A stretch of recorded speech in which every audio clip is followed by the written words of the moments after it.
Okay, let's go ahead and get started. Just a reminder, problem sets are due at the beginning of class, not at the end of the class. I'm generally a very relaxed person, but a personal pet peeve of mine is people who ignore my lecture and instead are working on the problem sets during class. In fact, in the past, whenever I've taught classes, I've always made problem sets due on days when I'm not lecturing, just because having a problem set due at the beginning of class stresses people out and incentivizes skipping class. Everyone always hates that because then it means that they need to come in to the department on days when they wouldn't necessarily be coming in. So I'm going to try having problem sets due at the beginning of class because people seem to like that better. But what I need from you is I need you to turn in the problem sets at the beginning of class. A problem set turned in at the end of class is a late problem set. Okay. And also, there is a problem set, too, for you guys to pick up, which is due next week. Okay, let's go ahead and get started. So, I just want to remind you of where we left off last class. So, last class, I introduced the notion of a reference frame, which is a set of coordinates, say x and t, if you want to measure the horizontal position and time at which certain events happen, associated to a particular observer. And my claim is that special relativity can be thought of as a set of relationships between these coordinates in different reference frames.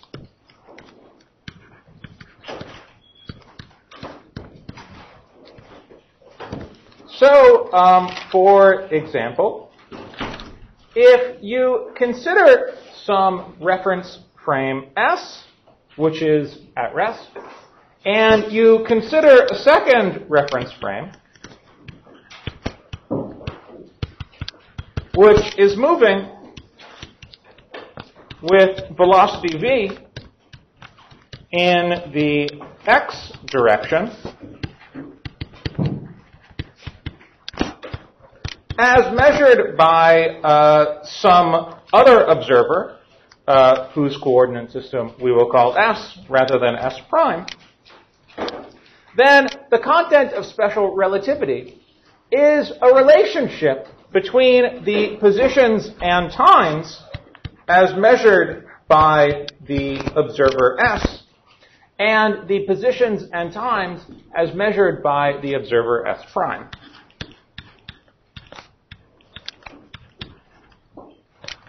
So, in particular, as we discussed last class, we expect that there should be some sort of linear relationship between the positions and times, x and t, that are measured by our observer S, and the positions and times, x prime and t prime, that are measured by our observer S prime. Let me emphasize, just take a break before we start. When I say that problem sets are due at the beginning of class, that means 12:35, not 12:40. It's kind of disruptive to have the first 10 minutes of class be taken up by people rushing around, scribbling on problem sets, turning them in late, running around, and so forth. So in the future, please do turn your problem sets in at 12:35, okay? Because the class is only 50 minutes long, and if I lose 20% of the class because of people scribbling on problem sets, that's disruptive, and that's something that I would prefer not to happen. Okay. Thank you. Okay, back to physics. So what we would like to do, then, is use the basic postulates of special relativity in order to determine these undetermined parameters A, B, C, and D. And this is something that we began last time, and something that I'm going to finish today, to determine the full form of this transformation between the primed and the unprimed coordinates. associated with two observers that are moving with some relative velocity. But before I do so, let me just pause and see if there are any questions. I just want to make sure that the basic framework and setup of this problem is clear. Any questions? Any confusions? Okay. So, yeah. That's fine. Okay, so let's go ahead and derive the relationship between these two different reference frames using the basic postulates of special relativity. So the first principle that I'd like to use is an observation that I made at the end of class last time, which is that because S prime moves with velocity v with respect to the frame S, that means that points with x prime equals to 0 obey the equation x equals to vt. So if something is at rest in the primed frame, it's moving with velocity v in the unprimed frame. So if we just plug that into this equation, set x prime equals to 0 and set x equals to vt, and if you solve those equations, it's easy to see that the implication is that b over d is equal to v. Just plug x prime equals 0 and x equals vt into those two equations. And likewise, because S moves with velocity v, or I should say velocity minus v, because it's moving in the other direction, with respect to S prime, then likewise we conclude that points with x equals 0 have x prime equals to minus vt prime. And if you just stare at this equation up here, set x equals to 0 and set x prime equals to minus vt prime, and just look at that first equation, the left-hand side would be 0, and the right-hand side would be a minus bv, all times t prime. So that tells you that b over a will also be equal to v. And so we can then take these two conditions that we have derived, which are just consequences of our definitions of these two frames, of these two reference frames, to rewrite our equation up here relating the coordinates in the two frames. So x would be a times x prime plus vt prime, and t would be c x prime plus a t prime.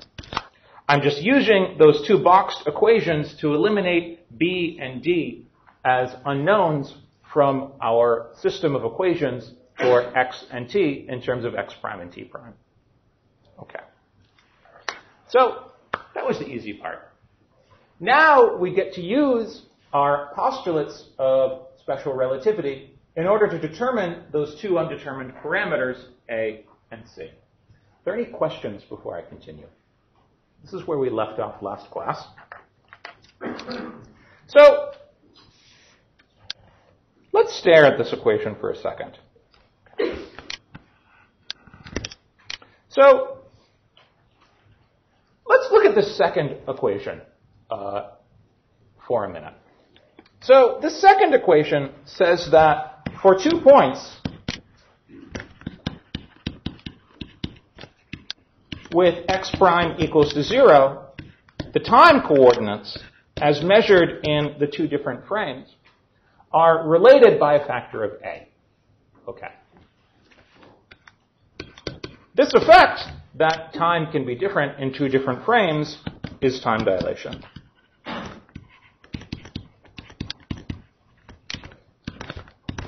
So even before I go through the derivation, you should already be expecting that a is nothing more, nothing less than the time dilation factor that we derived earlier last week in our discussion of the basic effects of special relativity. So in order to see that that is indeed the case, I first want to use the fact that motion is relative and that all different inertial reference frames are equivalent, to point out that if for 2 points with x prime equals 0, t and t prime are related by this time dilation factor, then the same must be true if I change my point of view and consider the primed frame with respect to the unprimed frame rather than vice versa. So in particular, what this means is that for 2 points with x equals 0, the times must also be related by this time dilation factor, so that in this case t prime must be related to t by the exact same factor. This time dilation factor should be a function only of the relative velocity v. This is the statement that I could just as well have started by considering s in terms of s prime instead of s prime in terms of s. Question? Why is that positive? Why is A positive? Yeah. Why is that? Okay, I haven't yet assumed that A is positive. What we're going to do is show that A is positive. Oh, yeah, good. Okay, yes, good point. So there's one other little fact that I'm using here, which is that the time dilation factor should not depend on the direction of the velocity. So a time dilation effect that is due to an observer, to one reference frame moving to the left with a velocity v, should be the same as the time dilation effect if an observer is moving to the right at velocity v. That's because, so I'm using secretly here the principle that physics is symmetric under reflection. Namely, there shouldn't be any difference in terms of time dilation effects for relative velocity in the plus x direction and relative velocity in the minus x direction. Indeed, if you remember our formula for time dilation, the time dilation factor was the square root of 1 minus v squared over c, and v squared is the same if you took v to minus v. You can see that explicitly. That's actually a very good question. Was my answer clear? Good. Yeah, that's an important point. Okay. So let's see. What happens if you set x equals to 0? So for points with x equals 0,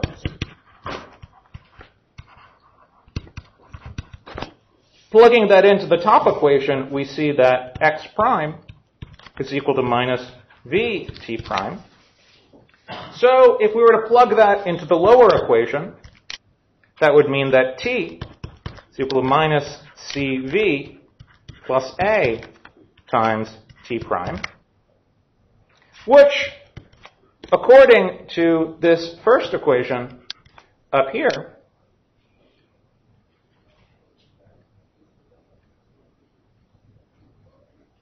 should be equal to 1 over a times t prime. So comparing the first and second equations here, you see that minus cv plus a is equal to 1 over a, or c is equal to 1 over v times a minus 1 over a. And so let's just go ahead and plug that back into our original equations. So we have now solved for c in terms of a using the basic principle of relativity. And we have x as above was a times x prime plus vt prime. And t prime, well, that was c times x prime plus a times t prime. So I'll just write that as a times t prime plus, using this expression for c, 1 over v times 1 minus 1 over a squared times x prime. All I've done is I've pulled out an overall factor of a and rewritten a minus 1 over a as a times 1 minus 1 over a squared. Okay, so now all we need to do is determine this parameter a. And to do so, I will use the second basic feature of special relativity, which is that light, sorry, there's no prime there, light moves at the same velocity in all reference frames. So let's imagine that we have a flashlight at x equals 0 at the point x equals 0 in the unprimed coordinate system, and we turn it on at time t equals 0. Then you could write down the equation for the trajectory that the light would follow. It would be x equals c times t, okay, if the light is traveling in the plus x direction. And what we know is that it must be given by the identical formula in the primed coordinates, because light will also travel at velocity c with respect to the observer s prime. So, in other words, if we have x equals ct, then that implies that x prime is equal to ct prime. So let's go ahead and plug that into this equation for the coordinate transformation here. Well, we have, from the first equation, ct is equal to a times c plus v t prime. That's the first equation, just writing everything in terms of t and t prime. And the second equation says that t is equal to a times 1 plus c over v times 1 minus 1 over a squared times t prime.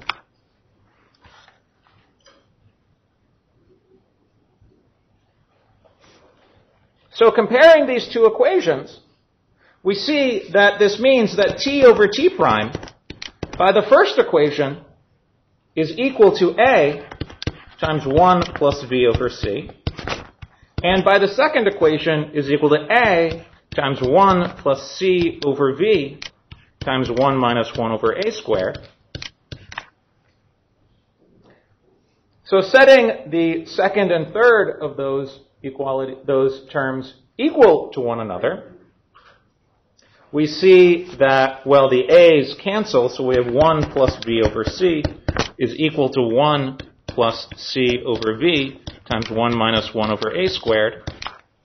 The 1's cancel, and we have 1 minus 1 over a squared is equal to v squared over c squared. So just move the 1 over a squared to the other side of the equation. Add 1 over a squared to both sides of the equation. Subtract v squared over c squared, and take the whole thing to the minus 1/2 power. And you'll see that a is 1 over the square root of 1 minus v squared over c squared. In other words, as promised, it's precisely this factor gamma that we discovered in our discussion of time dilation.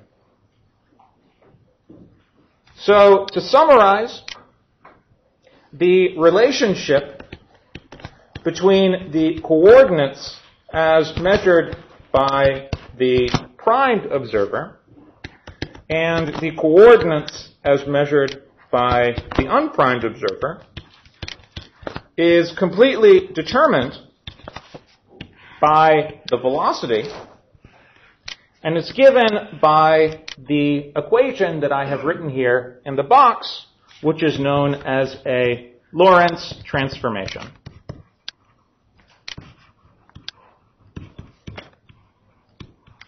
Or, in analogy with the terminology that we use in Newtonian physics, where the transformation between two reference frames that are moving at constant velocity with respect to one another is known as a boost. This is also referred to as the Lorentz boost.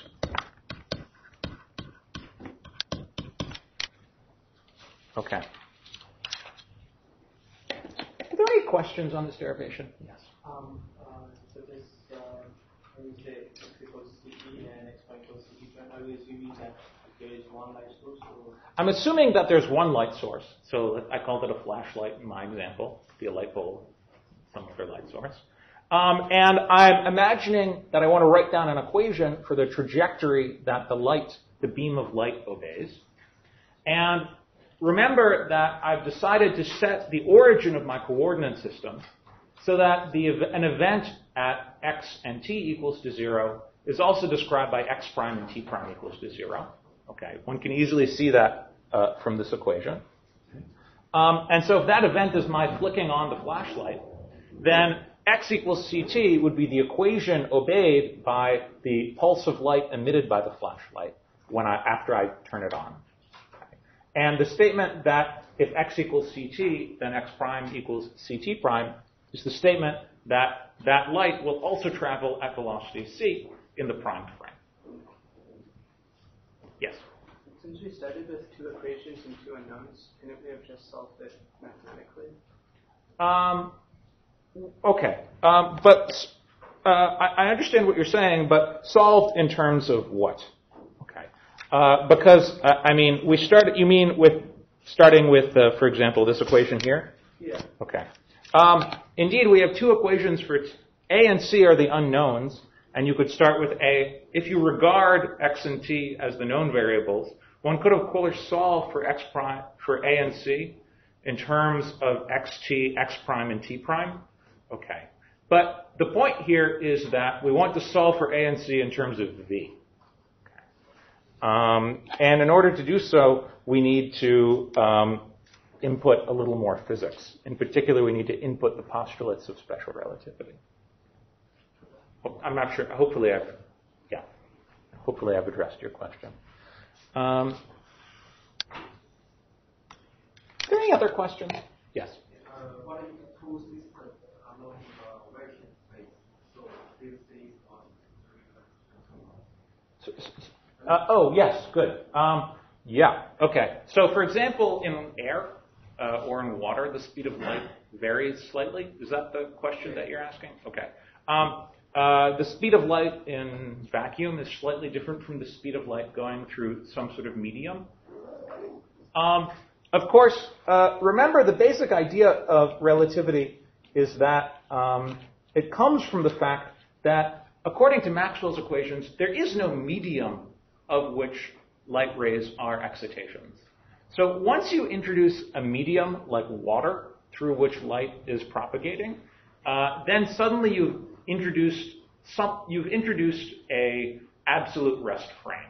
So, for example, I could say once you introduce water and you want to use the speed of light in water as opposed to the speed of light in vacuum, you also have to keep track when trying to understand the speed of light in various reference frames of your speed relative to that of the frame at which the water is at rest. Okay. So if, for example, that's actually an interesting question because it's very important here that the speed of light, of course, is the same in all reference frames. But the speed of light, if I have a tank of water here and I measure the speed of light through water, and then I'm in a train that's moving with some relative velocity with respect to me, I'll actually see the speed of light through water being different from those two reference frames. The reason being that the actual speed of light is the same. The speed of light in vacuum is the same. But when I'm moving, I'm also seeing the water move. And so the properties of the water will move. And so, in fact, one can use those principles to derive a formula for the speed of light through a moving water. You know, if you have light going through water, then the speed of light changes by the index of refraction of water. But if you imagine that the water is flowing, like it's in a river, then you could ask whether the index of refraction is the same. And it turns out that the index of refraction of light through moving water is different. And it's different precisely in the way to accommodate these Lorentz transformations. Actually, this is a really interesting historical aside. This fact that the speed of light through water which is moving is different from the speed of light through water which is sitting still was actually observed long before special relativity. And if some 19th century physicists had been very clever, they could have used that fact to derive special relativity before Einstein. Okay. So it's actually a curious fact. But that's a very good question. So the important point is that the thing that's the same in all reference frames is the speed of light through a vacuum, not the speed of light through some medium. Okay. In fact, that gives me a great idea. For your next problem set, I'll have you derive the speed of light through a moving water instead of water that's still. Okay, but you're lucky. It was an exam problem last year. So good. But don't beat him up because he asked the question. Other questions? There was one in the back. Yes. Yeah. I would guess why we wrote that if x prime is equal to 0, we have t equals a to prime, and with Good. Yeah. That's a rather subtle point. Okay. The point is that what is the physical interpretation of this parameter A? This thing is time dilation. It's the relative speed at which two different clocks will tick. So in particular, if you imagine that you have two events that take place at the same location in the primed frame, meaning that x prime is equal to 0, then you could ask what their time separation is as measured in the primed frame versus in the unprimed frame. And the equation that I've written up here says that they'll be related by t equals at prime.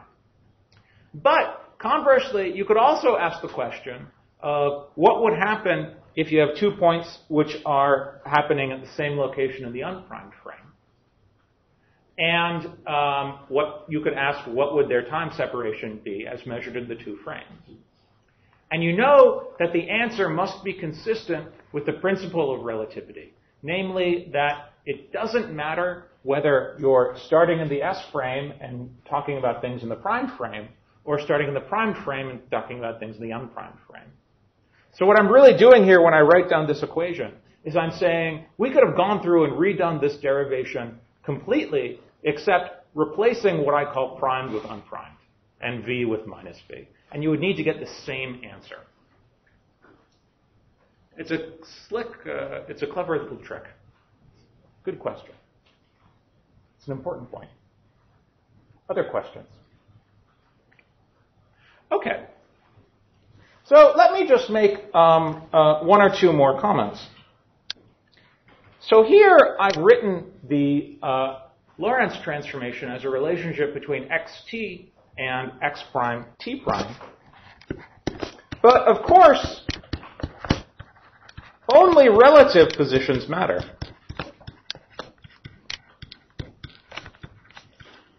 So in particular, my choice of origin for the x coordinates and origin for the t coordinates is, of course, just some choice. And so, more specifically, the way that we often rewrite this in order to reflect the fact that my overall choice of origin doesn't matter is we often rewrite this as a relationship between the separations between events as measured in the primed and unprimed coordinate system.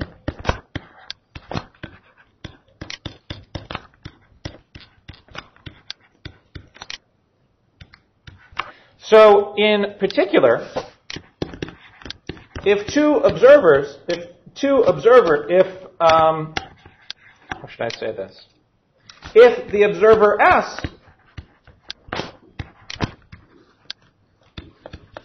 measures spatial and time separations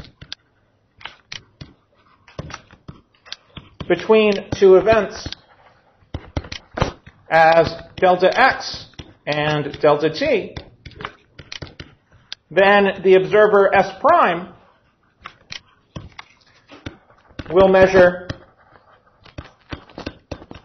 separations in space and time given by delta x prime and delta t prime according to this formula. So, in fact, if you look in most textbooks, this is the form in which Lorentz transformations are usually written.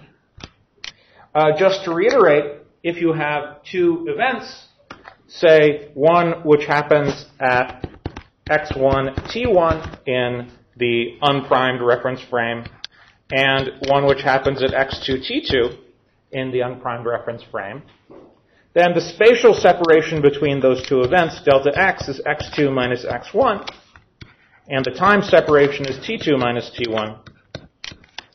And the relationship between the spatial and time separations in the primed coordinate system will be related to that in the unprimed coordinate system by this boxed equation, which is just another way of writing the Lorentz transformation. So, for example, the event x1 will be x1 t1 will be described with a position and time x1 prime t1 prime in frame s prime, and the second event will be described by position and time x2 prime and t2 prime, with delta x prime and delta t prime being the difference of those coordinates as above.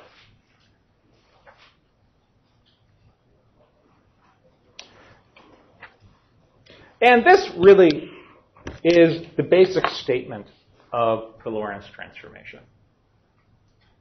It's a slightly more sophisticated way of restating the basic effects of special relativity. Let me make one more comment, okay, which is that, of course, it is also possible to solve this equation and write this equation as a formula for delta x prime and delta t prime in terms of delta x and delta t. And there are two ways of deriving that formula. The first way of deriving that formula is simply to solve for delta x prime and delta t prime in terms of delta x and t in this equation. But the much faster way of writing down that formula is to observe, as we noted earlier, that the s prime frame is related to the s prime, because s prime frame is related to the s frame by a velocity v in the plus x direction, the s frame is related to the s prime frame by a velocity minus v in the x direction. So the equation relating x prime and x must also take the form delta x prime is delta x minus v times delta t, and delta t prime is equal to gamma times delta t minus v over c squared times delta x. And this, of course, is just the same Lorentz transformation that I wrote down above, just with v replaced by minus v.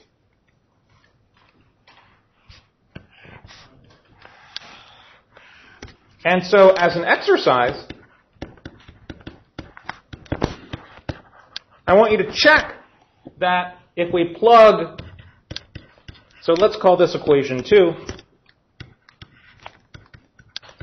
and let's call the original version of the Lorentz transformation equation 1.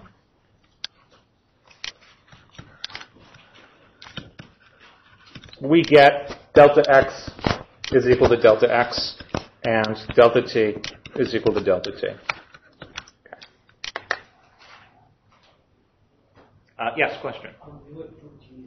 Oh, I'm sorry. What did I write there? V times delta t. Thank you. Good.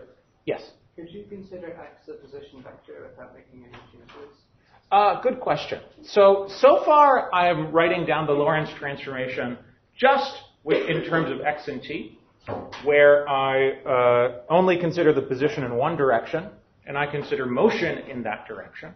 But we're going to understand in just a minute how to generalize that to include more directions. Actually, maybe not just a minute. There was something else I was going to do first. But it's very easy to generalize this to consider x, y, and z positions as well. And if you're bored, do it now for yourself before I get to it. Good questions? Other questions? So the boxed equation here is sometimes referred to as the inverse Lorentz transformation, as compared to the equation that I wrote earlier, which was the regular Lorentz transformation. Of course, they're the same thing, just with v replaced by minus v. Okay. Now, the derivation that I gave of this Lorentz transformation is different from the derivation that I gave last week for the basic effects of special relativity, namely simultaneity, time dilation, and length contraction. And in fact, there is a different but equivalent derivation of the Lorentz transformation, where I use these three basic postulates, these three basic effects of special relativity, in order to derive the relationship between xt and x prime t prime. But I didn't give that derivation, because what I would like to do now is I would like to check that this Lorentz transformation, delta x is gamma delta x prime plus v delta t prime, and delta t is gamma times delta t prime plus v over c squared delta x prime. I want to check that this reproduces the three basic effects of special relativity. By the way, I haven't been shy about rewriting this Lorentz transformation equation 3 times now in the last 10 minutes. That's because I really want you to learn that set of equations. You should be able to recite it in your sleep. Okay. Especially if you're sleeping through one of our exams. So, first, let's see how this leads to the relativity of simultaneity. Simultaneity. I'm not sure if I spelled that correct. I'll just write it really sloppily so you can't see what I wrote. Okay. So to understand how this Lorentz transformation leads to the relativity of simultaneity, consider two events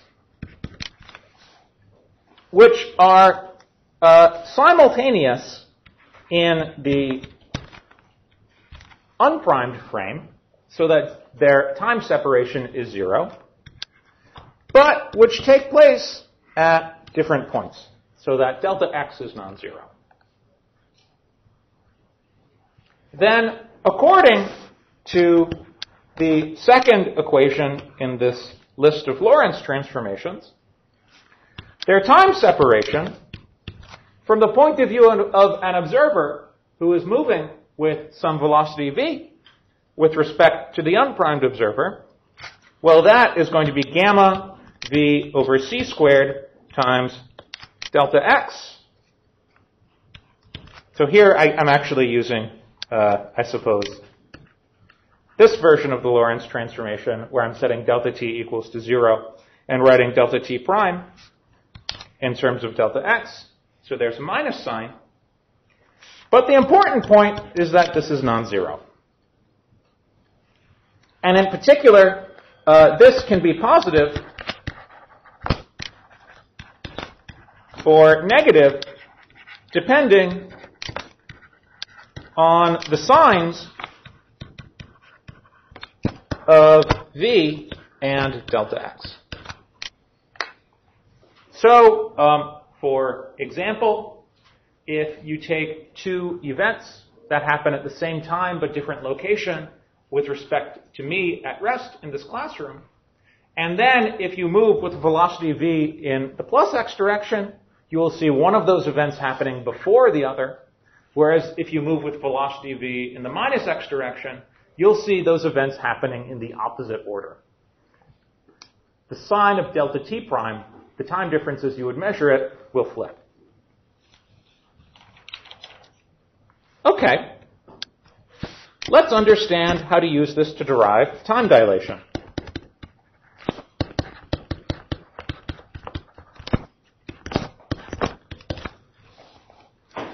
So let's consider two events again.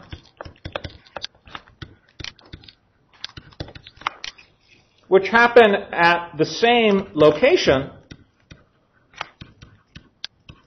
in the unprimed frame, delta x equals to 0, but at different times.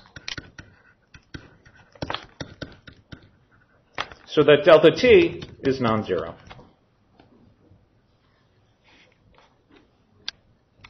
So let's go ahead and plug that into the plug the fact that delta x equals 0 into the top of these Lorentz transformation equations. And that will tell you that delta x prime is minus v times delta t prime.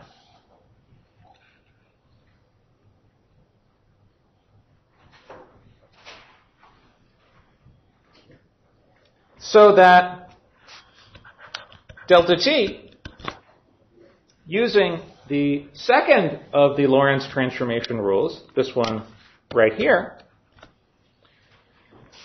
will be gamma times 1 plus v over c squared, 1 minus v squared over c squared times delta t prime. So all I've done there is, I can't quite fit everything onto the same slide, but all I've done there is plug this first equation into this equation up here. So if delta x prime is minus v times delta t prime, then delta t is gamma times 1 minus v squared over c squared times delta t prime. And since gamma is 1 over the square root of 1 minus v squared over c squared, this is just delta t prime divided by gamma. Or, to put it another way, delta t prime is gamma times delta t. So this is the effective time dilation. Two events that happen at the same location, but different times in the primed frame, will take place with a different time separation in the unprimed frame. Sorry, I guess I switched primed to unprimed in that sentence, but you know what I mean. Any questions on that? Okay. Let's now go ahead and derive the third basic effect of special relativity, namely that of length contraction.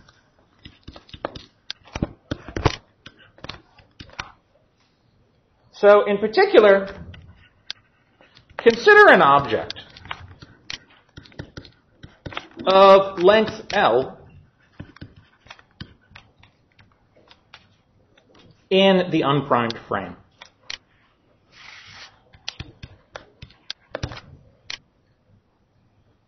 And let's say that this object is at rest in the unprimed frame.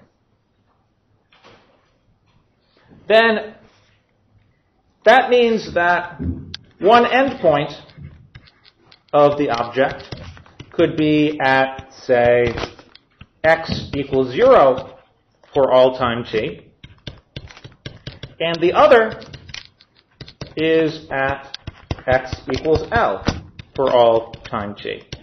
Okay. That's what it means for the object to have length L and be at rest.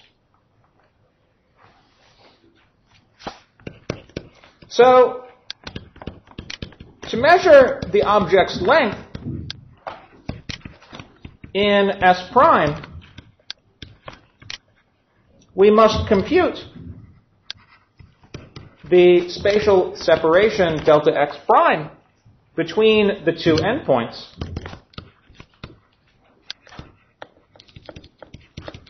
But we must compute the spatial separation between the two endpoints simultaneously in the frame S prime. So what does that mean? That means we need to measure the spatial separation between the two endpoints at the same time, meaning that when delta t prime is equal to 0. Okay?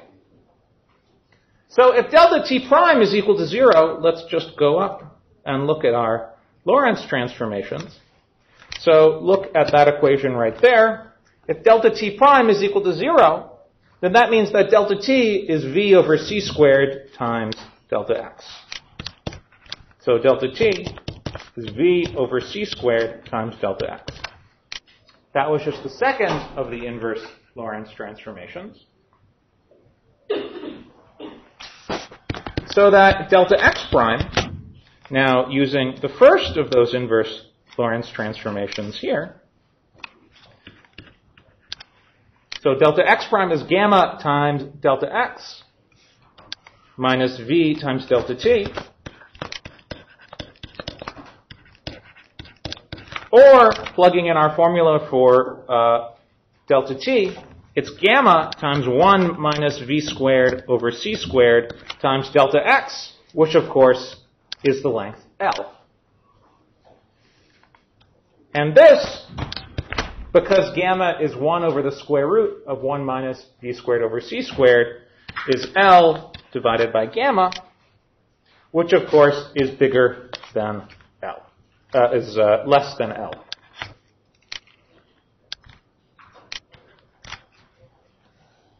And this is the effect of length contraction. So what we've seen here is that our formula for the Lorentz transformation gives the identical results as the more basic physical reasoning that we used earlier when we derived the three basic effects of relativity from the postulates of special relativity. But the advantage of the Lorentz transformation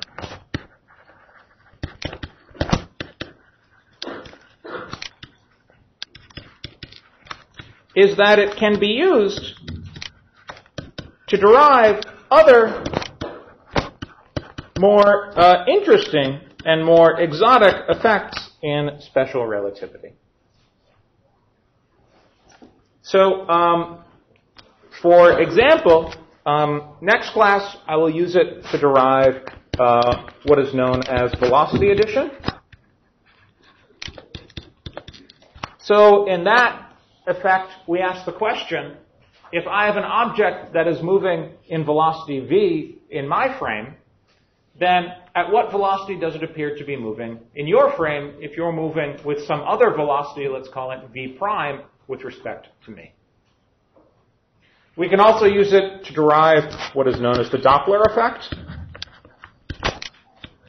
or I should say the relativistic